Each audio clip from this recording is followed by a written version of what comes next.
Hey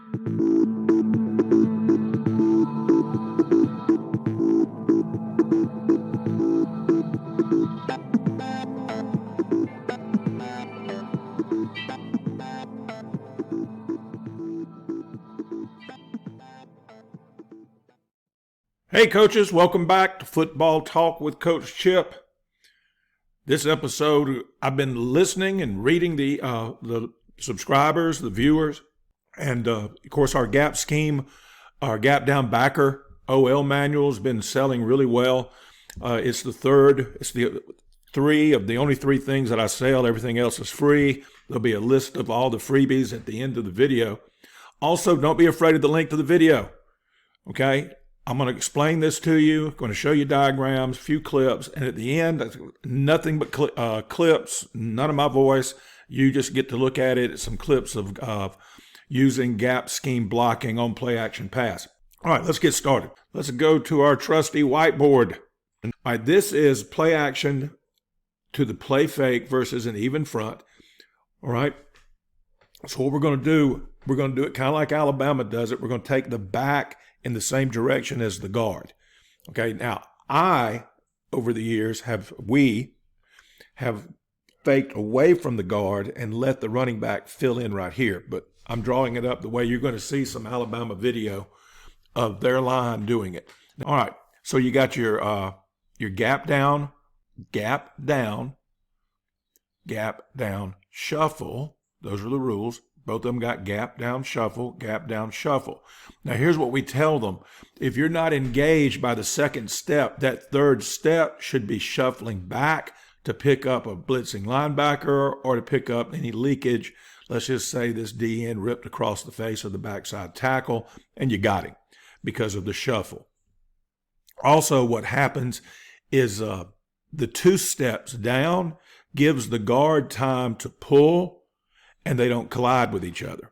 Okay, now this was a ton of working on it and us figuring out what we needed to do, and I don't even have a clue what other teams call their blocking rules.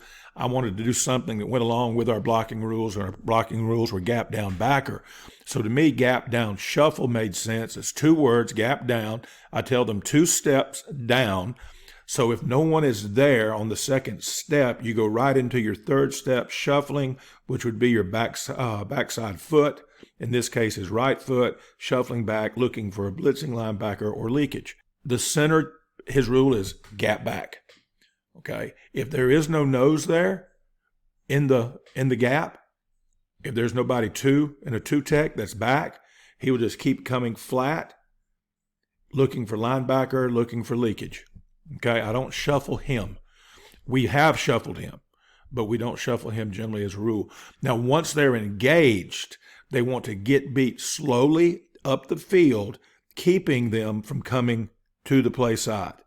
It's okay to give ground. Just keep your butt between them and the football so he can run him up this way. Just stay with him. Same thing, the tackle right here, he wants to keep him here. Okay, and if he runs up the field with him, as long as he stays with him, we tell the quarterback, that's your job. So the quarterback, if he feels that pressure right here, he'll have to slide, okay? If you're doing a straight drop back on it. All right, the guard, the pulling guard has got to get depth. We teach the skip pull. We teach them to get great depth on everything because it gets them away from getting blown up by an over-penetrating lineman, especially those big noses. And so what we do, he gets that great depth and comes right here looking for that DN. Now, I prefer to do it with giving the quarterback the option of rolling out if you get a log. If this dude comes flying in here, we'll log him. And I'll show you that on another diagram. But what you want to do, you don't want to kick him like a trap and just, shoot your shot and knock the crap out of him. You knock him back 2 or 3 steps, and then he comes up the field and puts pressure on the quarterback. You want to come under control, punch him, and then run him up the field. So notice on both sides, you're trying to get this guy, run him up the field. You're trying to get this guy and run him up the field. That's the way it's supposed to look if you do it right, okay? Now, here's the one I prefer to do, and notice the blocking is the same, but I put the log in right here in blue, the log block. For those of y'all that use a different terminology, what I call a log block is you hit him, it's inside You hit him and then work your hips to the sideline and try to pin that joker inside. And notice my quarterback now is faking here. He's faking away, which is the way we love to do it. He's going to fake away, so you kind of get a buck look or a sweep look right here. And then he's going to make his cut sooner than he would on the buck. He wants to cut here, kind of between the A and the B, because he's responsible for picking up the wheel. You shouldn't have, unless it's just a team that likes to blitz all the time, you do not run a play action pass in a normal blitzing situation. You don't run a play action pass on 3rd and 8. Okay, now we've done that just because we like the route concept out of it. But we do it knowing we're not going to get anybody to bite. All right. So if you ever watch any of my video and you notice on the sideline it's a passing down and I ran a play action, it was for no other reason except I wanted to run that concept. Knowing good and fired well, there was no, true play action that I knew nobody was going to buy. Everybody on the defense was thinking pass. But so what happens, you get the same, you got gap down, shuffle. He's engaged by a second step with the 3-tech, so that's his man. He stays with him. All right. He's gap down. He's not engaged, so it's a progression. He shuffles back. The center is gap back. He's got to know, you got to have some kind of way of telling him in his rule that he knows it's a pass, so he won't release upfield at any time. And that's his dude. All right. We'll skip the guard. He's got the gap hinge high wall. So we want to run him up the field. Okay. And if he comes inside, you got to dig his butt out just like you would on a power. Okay. And then you get the great depth, like on the other one, pull. If the dude squeezes, the DN squeezes the down block, and he's in the B gap here on the back side of your tackle's down block, pin his butt. Quarterback picks that up, and he can roll on out. He doesn't have to keep rolling on out here like a rollout. He just roll out of the pocket and he can set up right there. Okay, you'll see that on a couple of videos. If he runs upfield right here, then you just kick him, engage him, and then high wall him, run him up the field. Okay? Again, same play, and I do them all to one side because I know y'all got enough sense you can flip it. But I want to show you they've set the 3 and the 1 or the 3 and the 2, whatever you want to call him, 2I. They've set him to the side that we're pulling to now. So it's a little bit different. I wanted you to see what the tackle does. Again, rules apply. Gap, down, shuffle. So he's blocking down. 1, 2, gap down, not engaged on the second step, so the third step becomes a shuffle. Looking for leakage. So he's looking for the mic. If the mic comes right here, he'll get him. All right, the play side guard, in this case the left guard, is gap down, shuffle. So gap down, boom, he's engaged. Progression's over. That's his block. Gap down. Notice the center. There's nothing in his gap, and his rule is gap back. So he knows, he can see pre-snap. Now, if this guy's walked up, he's on the line now. That's his guy, okay? He's going to block gap, nothing there, back, so all the way back to the 3-tech. Now, I didn't draw it up because it just gets too convoluted. There's too many lines. He will now, once he engages him, let him get up the field. Just stay with him. It's kind of like a high wall for him then. Okay, and their hips are turned, just like their hips are turned on the gap down backer in the manual.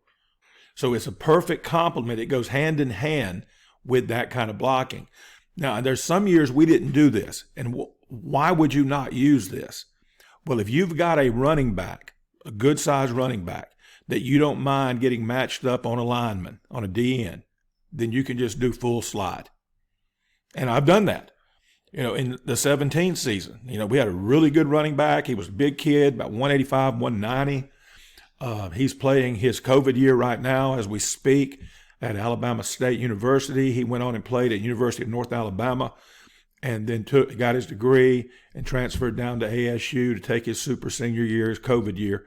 So he's still playing, and he was a senior on our 17 state title team.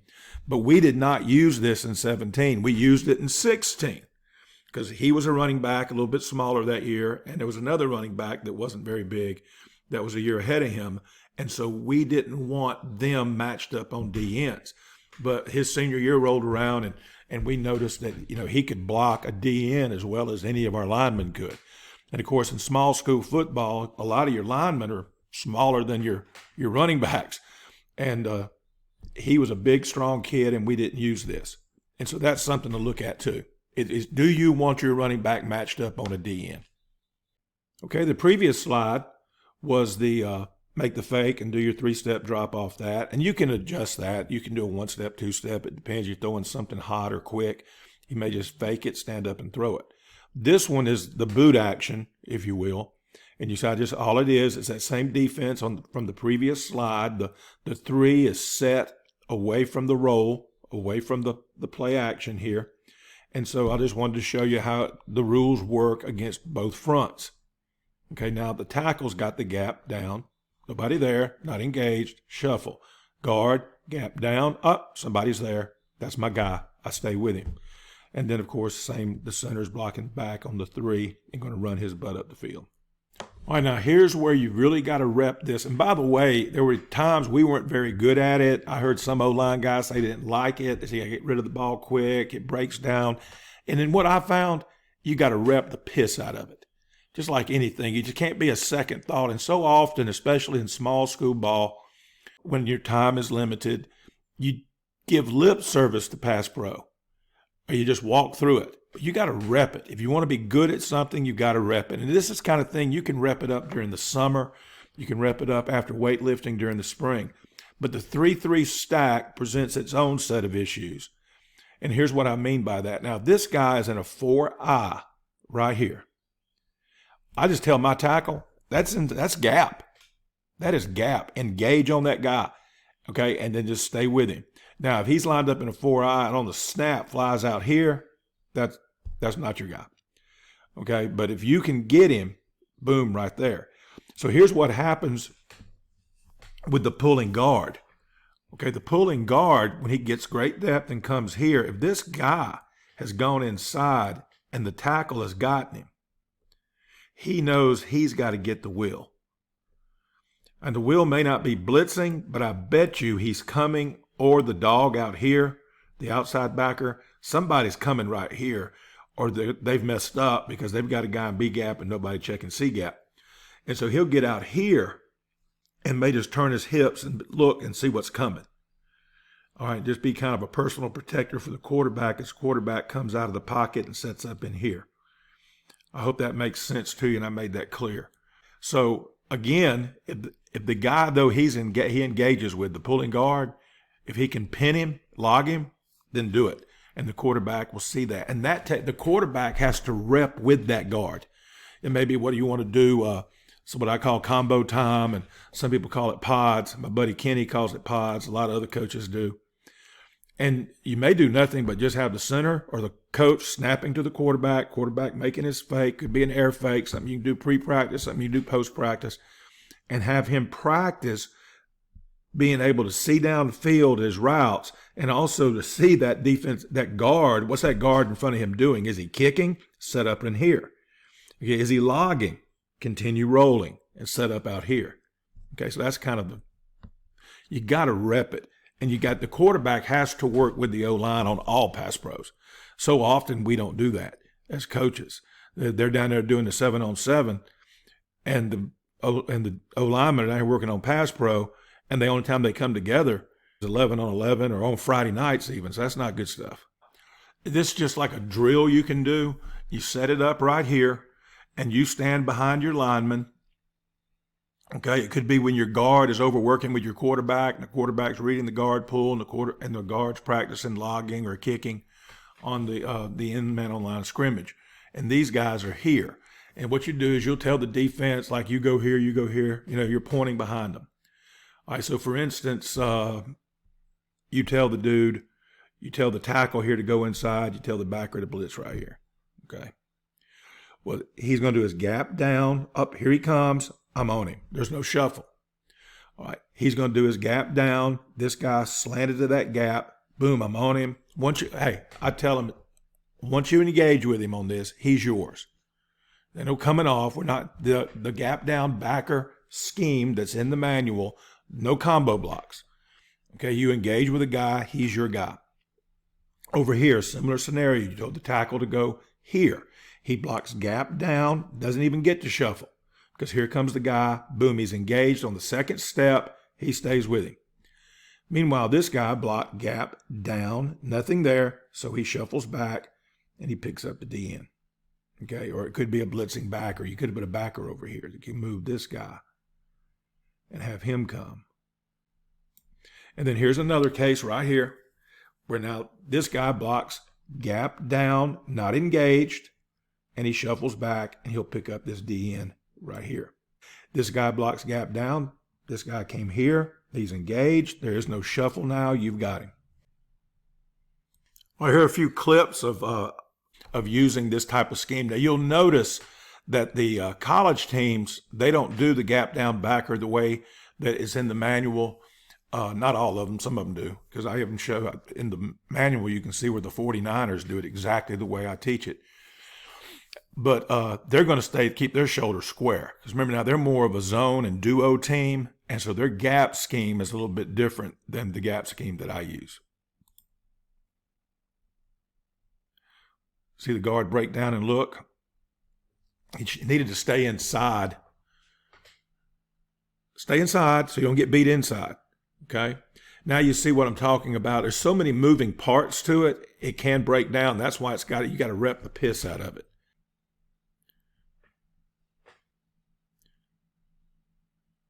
There's an example of the quarterback staying in the pocket. He makes the fake and then does 3 steps back. Watch. Boom. 1, 2, 3. So it's the same footwork he would use on his regular passing. 1, 2, 3. Fake. 1, 2, 3. Right.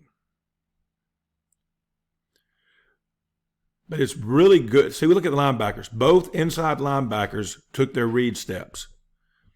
You know, they always take that one read step, see pass, and they drop. Watch this. Boom, they come up a lot. And so that leaves the middle of the field a little bit. Maybe you'll notice he didn't throw it just over the backers, but as the ball, look at the space created. Look at that. Look at here. There's no linebackers because of the play fake, because the guard, and it looks like power or counter to the defensive line. I mean the linebackers. There's the other way again. Make the fake, 3-step drop. And I edited these down to take the end of the play out because we're not looking at that right now. Okay. It's a good job by the pulling guard. Watch right there. Break down. Good job. Get that wide base.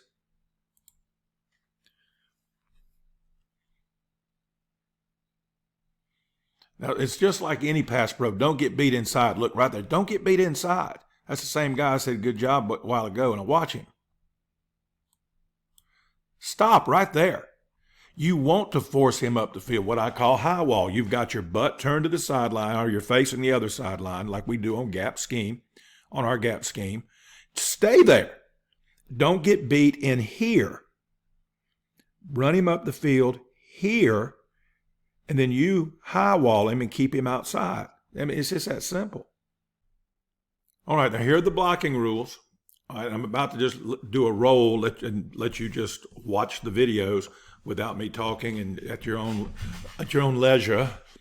The blocking rules are like gap down backer rules. They're a progression. Just like on the power left, the play side tackle and play side guard are gap down backer. Okay, on the play action pass using gap scheme, it's gap down shuffle. And you see the diagram, gap down shuffle. Okay, gap down, no shuffle, because it's a progression. Once you get to your block, the progression's over and you stay with your block. Okay, center is gap back. He's got to know it's a pass, so he won't work downfield at all. Over here, I got him on the odd front, banging the nose. It's totally up to you. Some coaches like to bang the nose on their gap scheme and then block back. Again, that's kind of like putting salt in food, season to taste. And then, of course, the backside guard, your puller, he's going to kick or log the end man on the line of scrimmage. And then the backside tackle, gap hinge, high wall. So in essence, what you're trying to get, if those ends run up the field, you got two high walls on both sides, okay? And between your running back and your three inside guys, they're taking care of the four inside gaps. That's all there is to it. Remember now, we got the Gap Down Backer Manual still out there. It's $30. If you want all three of them, you can package them and just pay $60 and get all three of them, okay? And that ain't a bad deal. So, but it is the Gap Down, the Offensive Line Manual for gap scheme blocking. It's out there. It's great stuff. All right, these are your easy freebies, okay? You can pause this. I know we're getting long on time, and I'm still going to roll with some video for you. Pause it, look at it, see if there's any of these things you like. This is very popular. The How We Run the Power PDF, that's freebie right there. It's good. It's good stuff. I got a few essays about my offensive philosophy. Some of these things have been published in Kenny Simpson's online magazine. And of course, I've got them available to you if you do not subscribe. By the way, I highly recommend subscribing to Kenny Simpson's online magazine. It's called Headsets. All right, be sure to like this video and subscribe to this video. Subscribe to the channel and share the crap out of it with all your coaching buddies if you like it. And if you don't like it, don't tell a cockeyed soul. That's it for this edition. Stay tuned. I'm just going to let some video roll. I'm going to unplug the mic. Watch it at your own. It's end zone shots of Robert Morris University, how they use the gap scheme on their play action pass. And again, if you're a gap scheme team, whether you use my version of it, which I didn't invent it, but it's the version that's in the book, in the manual, or you use like the Alabama version of it, where it's, you stay square and you're trying to get horizontal movement on your runs and all that, which is good because my gap scheme is horizontal and they're trying to get vertical push is what I mean to say. And so that's why they stay square, as you can see on the picture here. Whichever one you use, if you're a power and counter team, you need to block your play action pass this way because it's going to trigger the linebackers. Stay tuned for the roll. I'm just going to let it roll. And until next time, be elite.